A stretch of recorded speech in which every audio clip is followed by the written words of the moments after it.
I want to thank you all for being here. This is, from our perspective, a truly monumental day. In 2017, as most of you know, more than 27 million people, many of them women and children, around the world live in slavery. It's modern slavery. This is more people in slavery than at any time in the world's history. It happens in 165 countries around the world. It's estimated that about 24% of this is sexual servitude, 76% of it is people in labor, whether it's rug manufacturing, brick kilns, fishing. So this is an issue that once you hear about it and see it, as we have, you have to ask yourself the question, if the United States is not going to take leadership on this issue, who is? There's so many efforts around the world that are disjuncted. They're great efforts, but there's not a unified effort to really take this on internationally.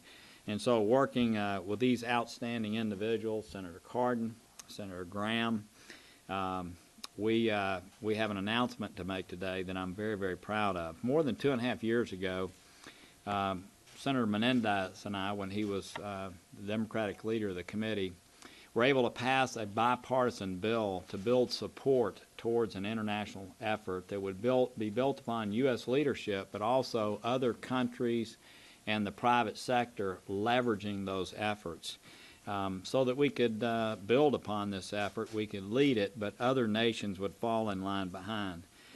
Today, as you may have seen earlier, the State Department has announced a $25 million award to the Global Fund to End Modern Slavery, and this means that today we begin leading that effort. And while this is only the beginning, the funding represents culminations of years of work by faith groups and many groups that have been involved in fighting slavery around the world for many, many years. I want to say that this announcement today will be built upon next week in New York. There'll be another exciting announcement that will be occurring there to build momentum around this effort.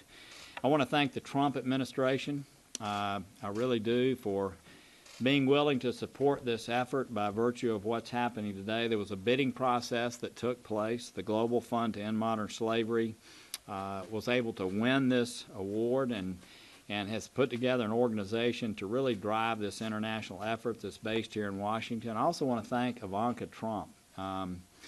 We have spent numbers of hours with her and time. She's taken this on as a personal initiative. Our team met with her yesterday.